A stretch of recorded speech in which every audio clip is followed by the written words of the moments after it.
20 years ago. So the very first thing I like to do before we get started is have a land acknowledgement. I am I reside here and I am sharing my time with you from the sacred ancestral land of the Ipai, Kumeyaay, and Tipai people, also known as San Diego. If you would like to put in the chat where you are chiming in from, I would love to read that information. So, breath work, tapping, and mindfulness for our social emotional health and social emotional learning. Next slide, please. And where do I click? Excel, are you, Oh, thank you. One more, please.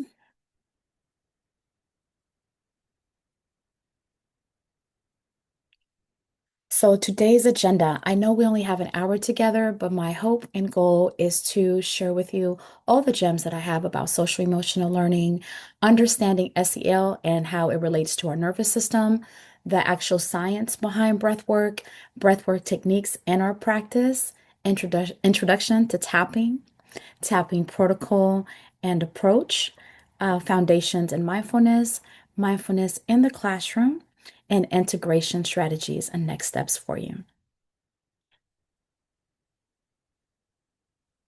Now, show hands. Has anyone heard of SEL or social emotional learning? Okay, I'm having some hearts, some thumbs up, and some hands. Wonderful. Well, for the rest of us that may have been, this is maybe our first time learning about it or hearing about it. What is social emotional learning? It is self-awareness, self-management, social awareness, relationship skills, and responsible decision making.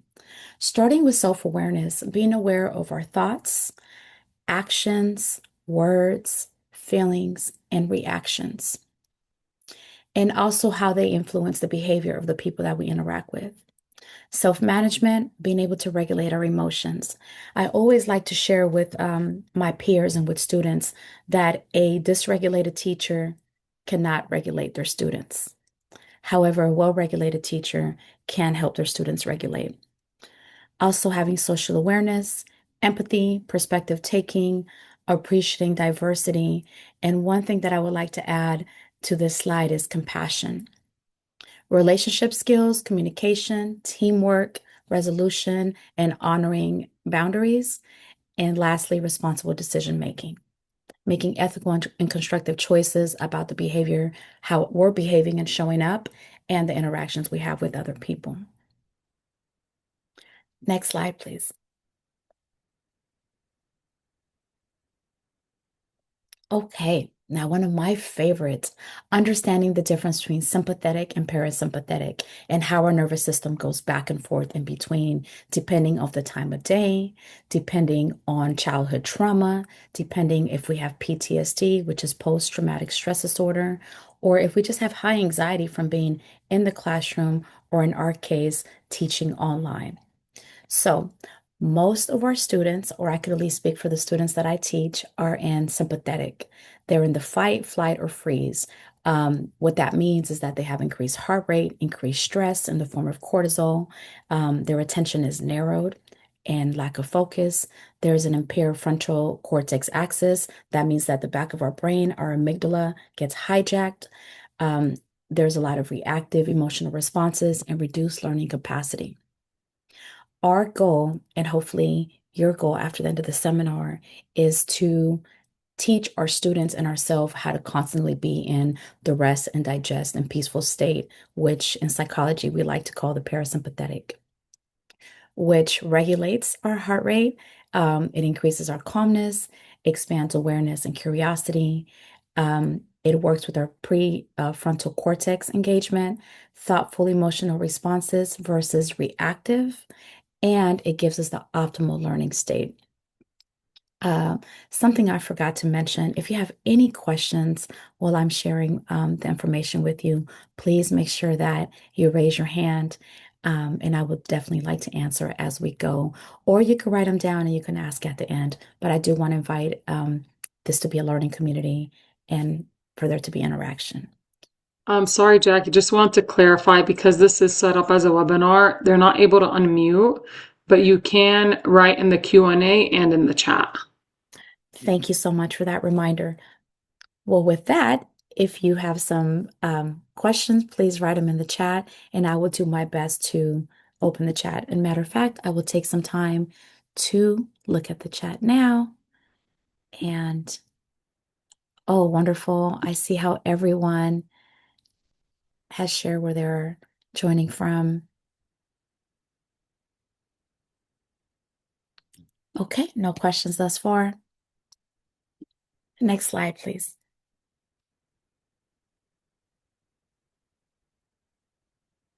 Okay, so the very first practice I'd like to share with you and invite you to participate in is the science of breath work. Um, the question that I want to ask everyone joining today is, do you know how to take a deep, mindful, and delicious breath? Show of hands, or you could do hearts or any emoji that speaks to you. I see a lot of hearts and some hands and some thumbs and some claps. Wonderful. I'm so happy for you. The rest of us, we don't know how to take mindful breaths. Breath is the only autonomic function that we can consciously control, making a direct gateway to our emotional stability. So, before we get into our first breathwork practice, here are some facts that I want to share. Zero point 0.1 hertz is the resonance frequency that our breathing optimizes our HRV, which is our heart rate variability. 400% is the increase in our HRV when we have slow paced breathing versus our normal breathing patterns. 6 seconds is the time it takes for the exhale to activate the vagus nerve, triggering the parasympathetic response. And if you practice mindful breathing for 21 days, which is only 3 weeks, you will have consistent breathwork practice to create a measurable neurological change.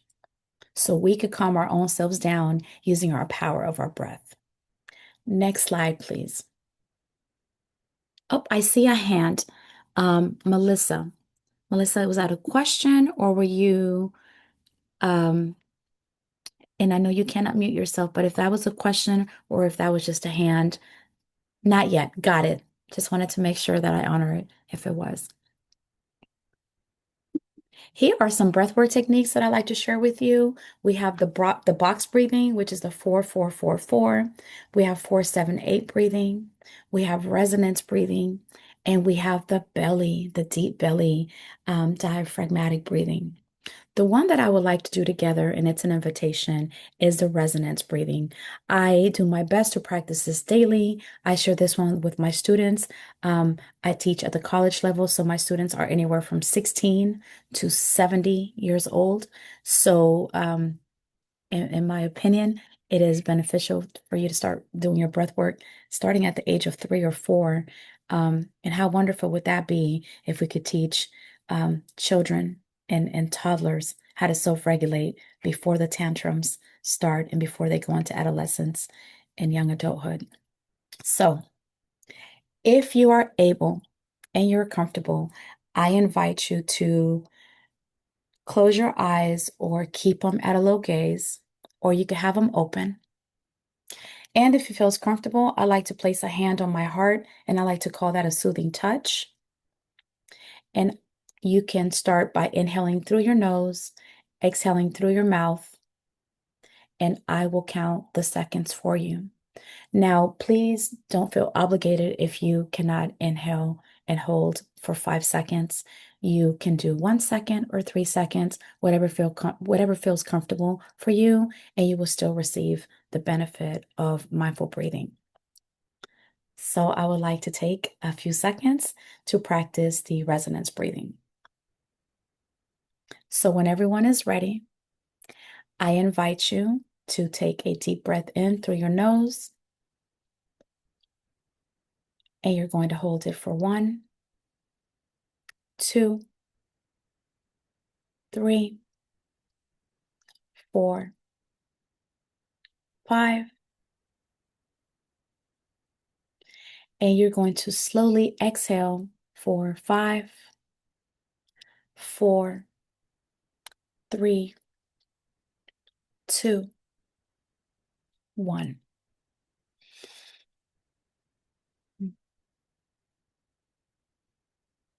You could tell me how you feel in this very moment if you like. But if you participated in the resonance breathing, you just reset your entire nervous system and you gave your heart a hug by self-regulating right now. The beautiful thing about the breathwork practice is that we can start the practice of breathing mindfully anytime. We don't have to wait for burnout or anxiety or be in a depressive state or even be dysregulated. You could be calm and happy and peaceful and still take a deep, mindful breath. The more that we reset our nervous system, the more regulated that we are, and the more self-regulation increases when we are in uncomfortable or difficult situations. Yes, and I see something in the chat. The exhale was harder for me than inhaling. Does that mean anything? That is such a great question, Dr. Anwar. So when I started this practice, and sometimes still now, the exhale is a bit more difficult. And before I give you the answer for that, does anyone want to guess why?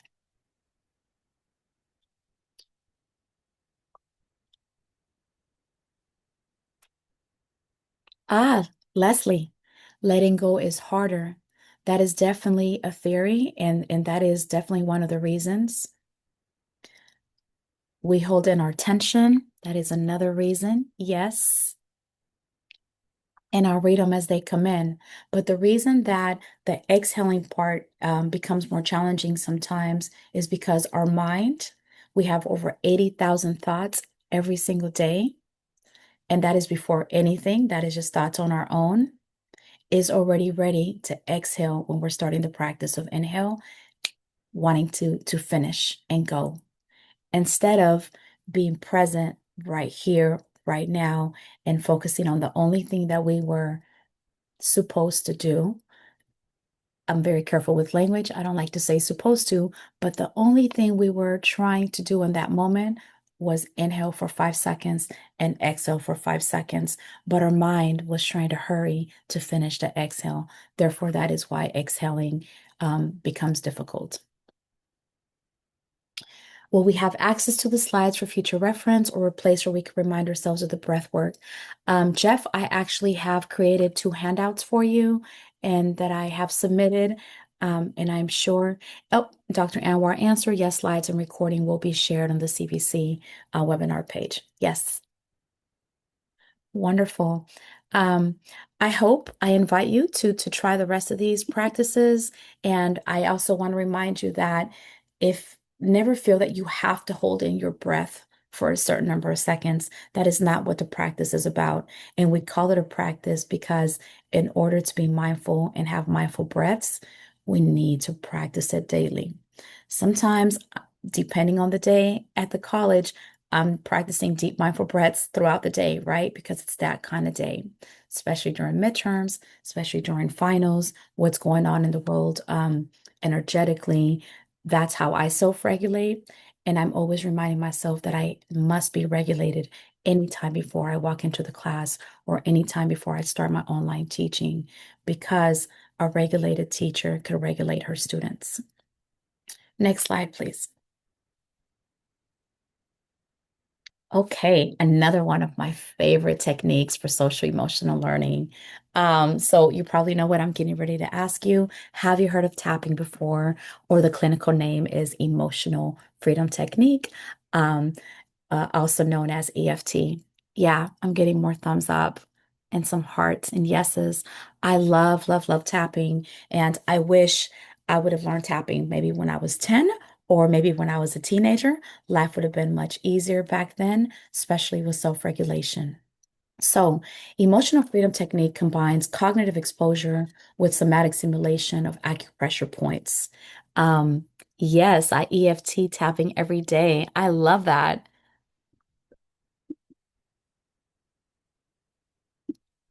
I love that. I was making sure I didn't miss any messages in the chat. Well, what is EFT?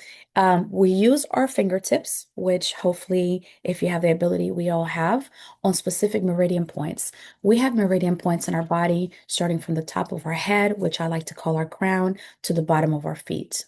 And on those specific meridian points, we're focusing on a distressing thought or emotion and disrupting the stress response. It is backed by science and data and the research base. There's over 100 peer-reviewed studies shown to reduce cortisol by 43%, PTSD symptoms, anxiety, and phobias. So tapping works. The key tapping points that I'll be sharing with you today is the karate chop, which is on the side of your hand, and it could be on the side of the right hand or the side of the left hand, top of your head, the eyebrow, the side of your eye, underneath your eye, under your nose, below your lips or by your chin, your collarbone, and then underneath your arm. Next slide, please. Okay, tapping does have a protocol, and the very first thing before we start any tapping technique is identifying the issue.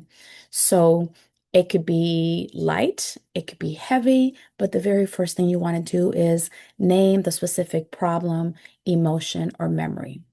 So um, I will give you one. I have anxiety about making, I have anxiety about sharing a PowerPoint for my midterm. That could be the specific problem.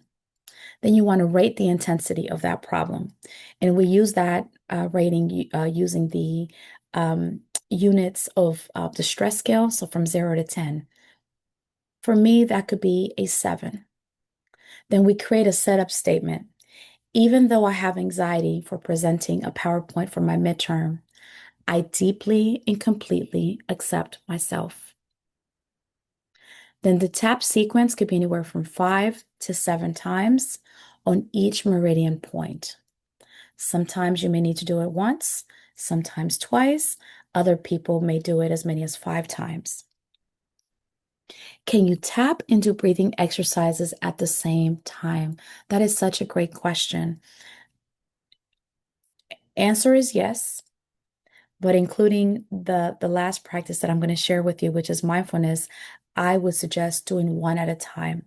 You have to give your full attention to what you're doing in that moment. So if I'm tapping, right, starting with the first one, which would be a karate chop, and I'm trying to do box breathing, I'm not going to be able to do both of them simultaneously and be present at the same time. I hope that answers your question. And the last step in the protocol is re-rate and adjust.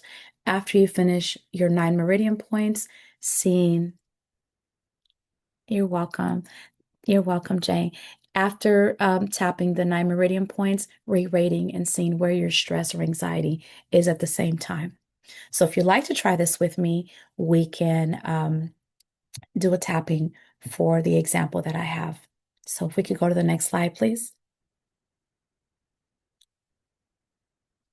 Oh, actually, if we could go back. I apologize. Thank you. So I will give you the first sequence. And if you want to follow along, I definitely invite you to. So first step is highlighting or saying out loud what the problem or issue is, right? So the first issue is having anxiety about doing a classroom presentation. And then creating the setup statement, excuse me, rating the intensity. So my intensity was 7, then creating the setup statement. The very first meridian point is going to be the side of your hand, and you could choose the right side or the left side, and you could do 2 fingers or you could do 3. So I'm going to start on my right, and I'm going to start tapping. And I like to close my eyes, but you don't have to. I feel anxious about presenting a PowerPoint for my midterm. This is causing me anxiety. I deeply and completely accept myself.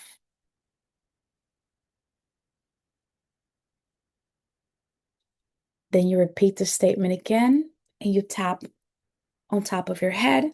And you could use both hands or you could use one. It's recommended that we use two.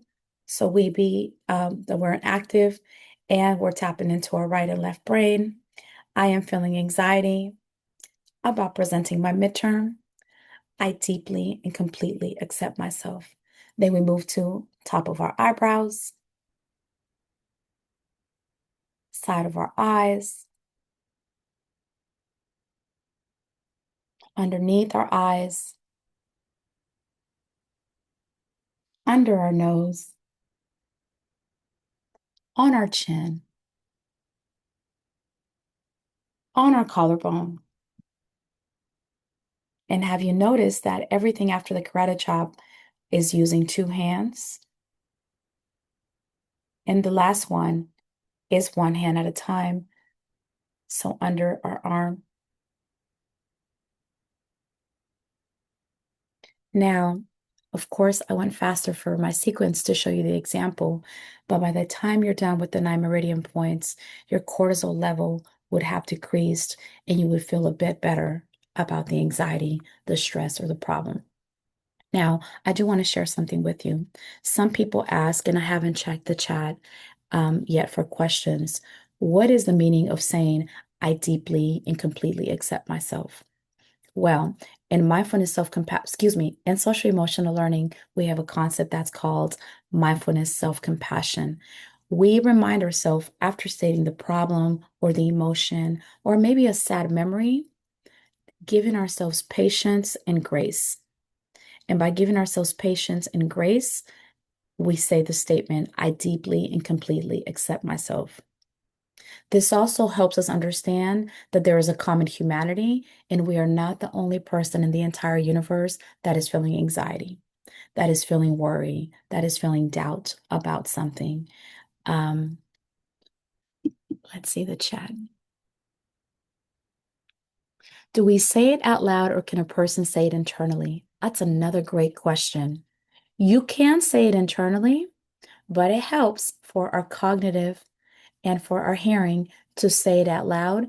And when we say it out loud, followed by the mindfulness self-compassion phrase of I deeply and completely accept myself, we are also reconditioning our brain to give us grace.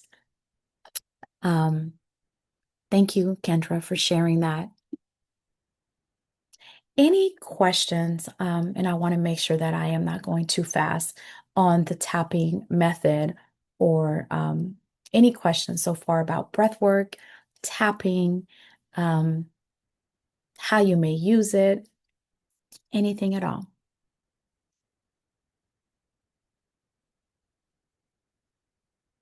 Okay, if a question comes up, please don't hesitate. Next slide, please.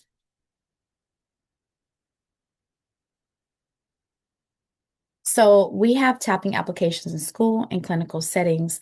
In my classroom, and when I'm teaching online classes, I love doing, here it says morning regulations check-in. You can do the regulations at any time of day, whether you're teaching an afternoon class, an evening class. The tapping is also great for reducing pre-test anxiety, conflict de-escalation, transitioning between subjects, and group tapping for collective stress. I've tried this, and at first the students may give you a look and they may be, hesitant to trying, but once you see a room full of 20, 30, 40 students and they're all just closing their eyes and in a very calm state and calming their nervous system, it is a beautiful sight to see. I also have therapeutic if I have any therapists or future counselors or therapists in the room. Tapping is also extremely helpful for PTSD and trauma processing, phobia and panic reduction, grief and loss, performance anxiety, and self-critical thought patterns. And last but not least, we as teachers, as counselors, as folks working in education, we are always loving and giving and pouring and pouring and pouring. So burnout and compassion fatigue is real. Making sure that we are taking care of ourselves and that cup is always full. Um, you could also use this between a difficult family or friend conversation, classroom management stress, personal resilience building, and sometimes before a department meeting, sometimes we don't always want to hear what the dean may need to say or what maybe the school president wants to share. But again, if we are able to regulate our nervous system, whether it's through breath work, tapping, mindfulness, or meditation, we're better able to receive that information. Next slide, please. Mindfulness foundations. Um, a question I'm going to ask, have you heard of mindfulness? Do we have anyone in this space with us today that practices mindfulness daily, weekly, anytime? Getting some hearts and some yeses and some thumbs up. Wonderful. Yeah. Thank you to everyone that is responding. Um, Mindfulness is one of those things that it actually helped save my life. And I have been studying it for the past 15 years, and mindfulness is one of the most sweetest, beneficial practices that I have found personally, academically, and professionally. And it is the core foundation of SEL. So, one of my favorite teachers, I want to share a quote by him. Mindfulness means paying attention in a particular way, on purpose, in the present moment, and non-judgmentally. And that is by John Kabat-Zinn. I also would like to add something to his quotes. Having intention, being very intentional of what you want to be mindful of. Knowing that we have over 80,000 thoughts before we open our email, our text messages, any type of social media alert, newspaper, friends, family, students. How are we able to be in that present moment and nowhere else but here? Focusing on attention, training focus, sustained awareness on present moment experience. That's why we focus so much on tapping, breath work. It's that breath, body, and sensation. There's a lot of somatic healing. Our attitude, being in a place of non-judgment, being open, so curiosity and compassion are the orientation, not goals that we need to achieve or a check mark that we have to write on a piece of paper. Again, being very intentional with intention, purposeful, a motivated practice. Why we practice shapes the quality and direction of the attention. And lastly, awareness, metacognitive capacity to notice thoughts and feelings without being fused by them. I'm sure everyone that is in our space today knows that feelings are temporary. Knowing that our feelings are temporary, understanding that if we have a feeling of happiness, that's a good thing. If we have joy, that's great. If sadness or sorrow creeps in, that's okay too. Being very mindful of how you're feeling in this present moment. I have a note on the bottom of this slide, and MBSR stands for mindfulness-based stress reduction, um, and ACT, DBT, and MBCT are all grounded mindfulness practice. Um, but even if you just practice mindful breathing, or even if you just are able to close your eyes for 5 seconds and be here and now, you have achieved a practice of mindfulness. Next slide, please.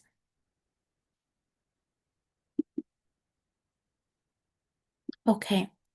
If I have any folks that love data, I love to share numbers with you and information. 38% is a reduction in anxiety and symptoms in an 8-week mindfulness-based stress reduction class. There's a 43% drop in cortisol levels when we practice EFT, which is emotional freedom technique, tapping, and randomized trials.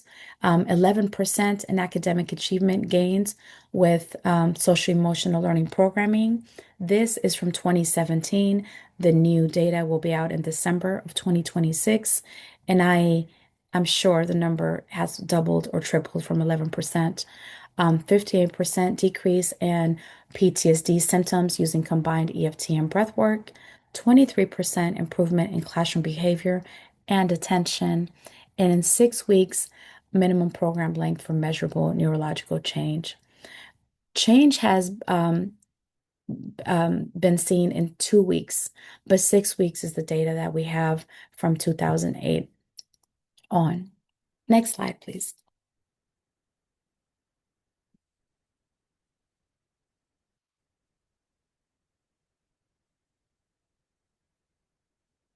Thank you.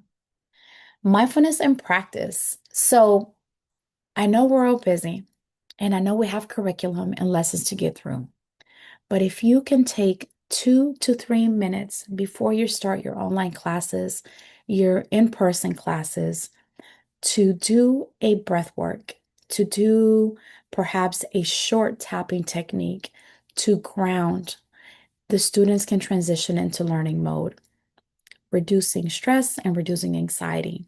You can also practice a body scan, asking them to do a scan from the top of their head to the bottom of their feet, asking them how they're feeling or if they're holding any tension. This brings systematic awareness and builds that is a typo. Introspection, mindful listening, listening to a bell or music with full attention, also developing focus, trying the stop practice, which is stopping, taking a breath, observing, then proceeding. These are micro mindfulness pauses. And something I like to start with my students in every class that I teach, whether it's at the community college or at university level, with journaling, giving them 5 minutes before class to just write about anything they desire. It could be a gratitude list, it could be stress, it could be anger, it could be any emotion, or they also could choose to close their eyes and take deep, mindful breaths. Um, I have also included a list for therapeutic practice, practicing mindfulness based with cognitive behavioral therapy, urge surfing, leaves on a stream, compassion meditation, and trauma sensitive practices. And I want to make sure that I um, check the chat for any questions. There was an earlier question about how do we know, this was more about the tapping. How do we know if we are hitting the right meridian points? I don't know if you want to go back to that now or later. Yeah, of course, I could go back to it now. Why not? So, Madison, that is a great question. So, one of the handouts that I will be sharing at the end, there is a picture. I'm a visual learner, so I need pictures to learn and to understand of where you should be tapping. So, first, making sure that we are tapping, gently tapping with our fingertips, right? And to answer your question about the meridian points, top of the head, anywhere on top of your head, right? So I don't know if you could see, but anywhere on top of the head works. After that, um, the karate chop. So anywhere on the side of your hand, right hand or left hand, on top of the eyebrow. So anywhere on top of the eyebrow, side of the eye, underneath the eye, underneath the nose, which is between the nose and the lip. It's a very, very small section. Underneath the lip or the chin, the collarbone. So this area here. And if you forget or need to know where the collarbone is, maybe just taking your hands and feeling for those bones there. And then once you feel them, release and start tapping, or the side of the arm. Does that I please let me know if that answer. You're welcome. And there was another question for tapping step 5, re-rate and adjust. How might we adjust? How might we modify the statements? Can you give an example? Yes. So the first one, to re-rate and adjust, how may we adjust? First is after we finish our first sequence, seeing if we are at the same state as when we started. Typically, we become a bit more regulated after finishing the sequence. If we still feel high stress, high anxiety, or any type of dysregulation, pausing and taking a few deep breaths, and it could be any breath work practice, and then restarting the tapping again. How how might we modify the statements? Can you give an example? That's a great question. So Christina, modifying the statements of the problem or the memory or emotion,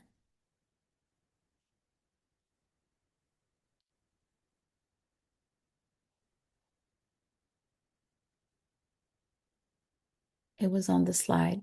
Okay. It's so, can we kindly go back to the tapping slide, please? No, no worries at all.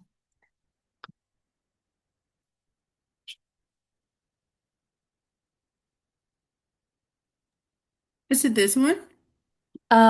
It's two more backwards.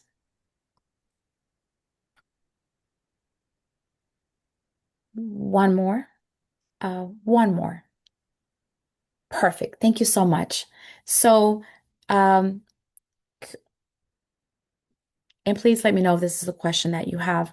How may we, I need to go back to the question. How can we modify the statements? Give an example. So, modifying the statement, you want to identify the issue. So, the issue could be, I'm feeling anxious about presenting. I have a pain on the side of my neck. I am scheduled to go on vacation and I have fear of flying. Any problem, any emotion, any memory. But if I'm understanding the question correctly, the setup statement, can you modify it? Yes, instead of saying, even though I have anxiety, you could say, I am feeling anxiety. I'm worried about anxiety creeping up. You could change the setup statement, but the only thing that we ask in the tapping protocol is that whatever statement you use, that you finish the sentence in the statement by saying, I deeply and completely accept myself.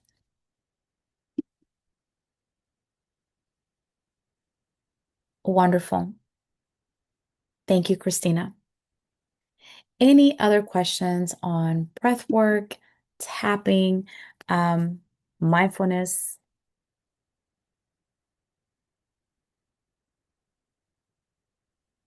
Okay. And if we could please go to four slides from this slide going forward, please.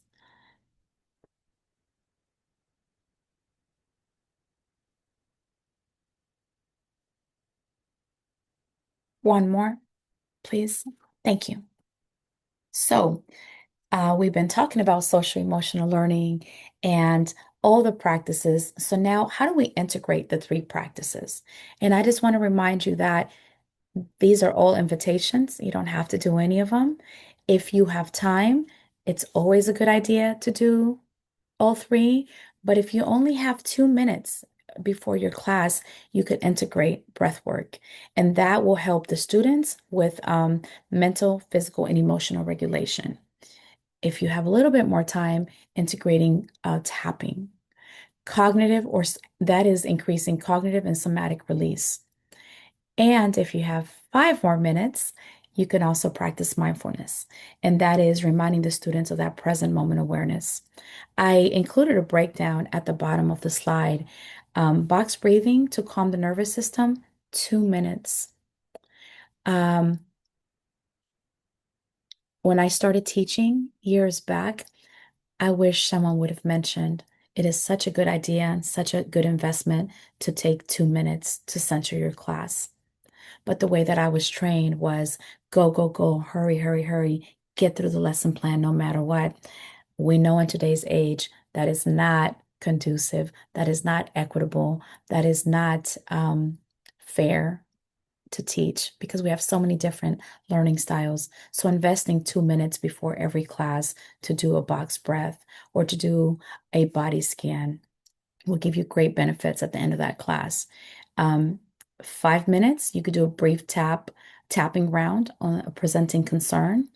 And then if you have another 5 minutes, you could do a mindfulness body scan or anchoring practice. This gives you a total of 12 minutes if you were to practice the three SEL practices before starting a lesson. But again, You could choose one, you could choose two. You could do whatever works for you with the time that you have allotted. Any questions thus far? Okay, if we could please go to the next slide.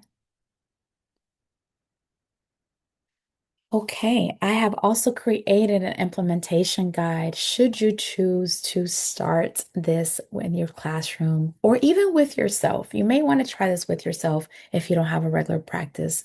We call the foundation phase one, and this could be from anywhere to 1 to 2 weeks. Introducing breath awareness, practicing deep belly breaths, having a hand on your heart, another one on your belly before you even arrive to class or turn your screen on for your Zoom class. Model tapping on yourself in front of students. That could be a way to introduce and to bring this new practice into the classroom. And begin with the 2-minute mindfulness meditation anchor each session. Phase two requires 3 to 6 weeks. You can introduce box breathing and 4-7-8 breathing techniques to your students. If you feel up to it, you could teach the entire EFT sequence with setup statements. The only thing I recommend for if you're going to teach EFT to your students, make sure that the statements are very light and on a scale from 0 to 10, maybe you want to stay between a 1 and a 3. And then extend mindfulness to 5 to 10 minutes, adding body scans. Phase three is the integration. So anytime, anywhere from 7 weeks on. If you're in a 16-week semester, you could do up to 16 weeks if that feels comfortable for you. And it could be student-led practice or peer teaching, combining all three in a cohesive 12-minute daily sequence and building school-wide, excuse me, rituals and trauma-informed culture. There is a question that came in the chat. When you say 1 to 3 for statements, can you give an example, please? Yes. And Melissa, if you could kindly tell me, are we talking about the current slide or are we or tapping? I'm doing my best to keep up. Phase two. Thank you. Um, got it. So phase two. So teach full EFT sequence with setup statements. Yes, an example would be I I'll give you 3 examples. One example for a setup statement is I feel anxious raising my hand in class. I'm embarrassed to send my teacher an email and ask to meet for office hours.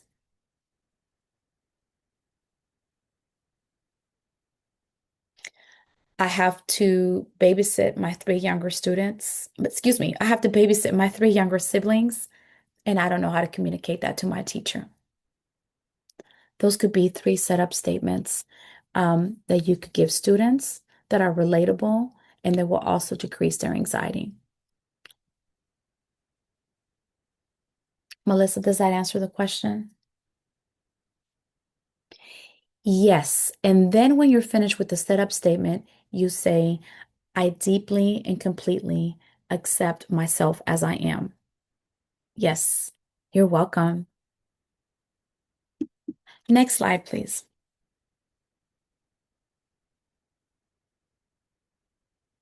Trauma-informed considerations. We are, I hope my intention is that everything that we do, we come in from a trauma-informed lens. So these practices are powerful, and I kindly ask you to offer them with care. Internal focus can activate trauma responses in some individuals, and making sure that if you see something that is out of your scope, that you kindly and carefully lead students to personal wellness or to a counselor or to a therapist, making sure that we offer a choice. Always making participation optional. As you may remember, I've shared that everything that I shared with you today has been an invitation. You may close your eyes. You don't have to. Agency is very therapeutic. Watch for this regulation. This may be difficult when you're in an online setting, but students will open up to you.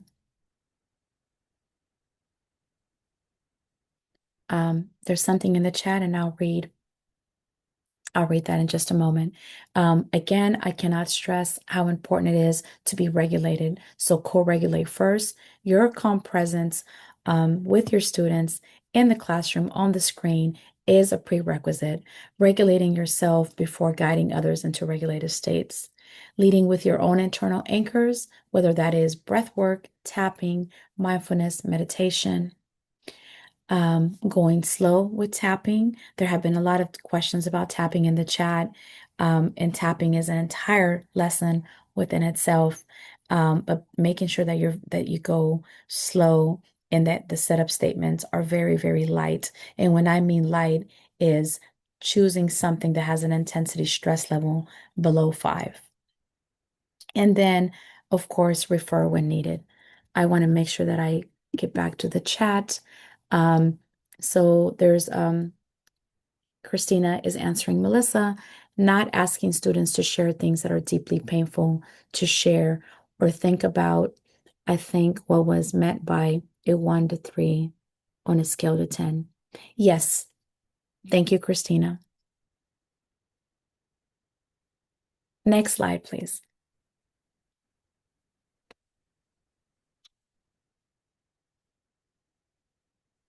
So I another invitation for you. The next 30 days, I invite you, if it feels right or when your time allows, practice each technique daily for yourself before you're introducing it to your students. Select one practice to pilot with your group. Partner with a colleague for accountability. This may be something fun that you could share with someone in your department or someone that you co-teach with. Track the outcomes using your SUD scores. Self-report, I like to write things down and seeing how my regulation levels um, change. Join a community of practice. There are so many. I have recommended resources for you, as well as I've also created a second handout with books and videos. And if we could go to the next slide, please. And I am so grateful for your time that you shared with me today and being in community. I welcome your questions, your thoughts. Um, I hope that you use the information. Dr. Anwar has the survey that is also in the chat. If you could kindly um, take that. Oh, and the survey and the handouts that I've created. I would love to hear how your practice goes, or if you have any further questions, that is my email. And remember that breath work, tapping, and mindfulness are all parts of social and emotional learning. And they are the gifts that keep on giving, and they are free and they're beneficial. And you will be helping so many people. So I thank everyone for your time. Thank you so much, Jackie. That was amazing. I don't know about everyone, but I definitely feel a more calmness.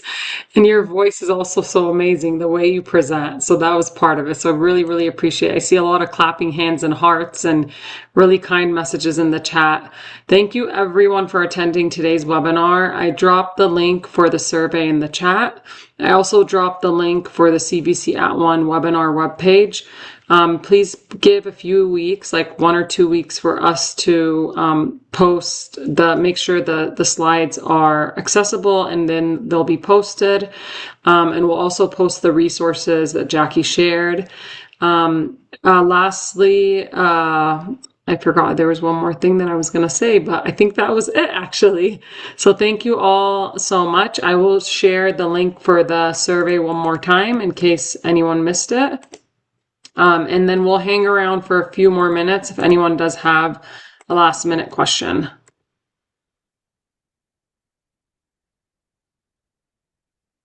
I see terrific, more like this. I agree. We need more stuff like this, especially now in the age of AI. It seems like that's what we're all Yeah. bombarded with, which, you know, is great because there's a lot happening in that, but it's nice to kind of step away from that and really focus on ourselves. And like you said, in Arabic, we have a famous saying, فاقد الشيء لا يعطيه, which means the Mm. person missing something can't give it.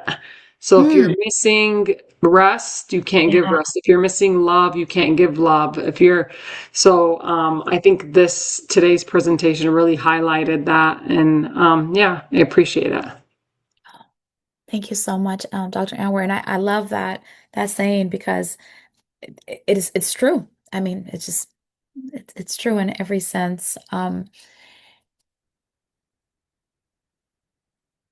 I finally understand the meaning of you just cannot pour from an empty cup.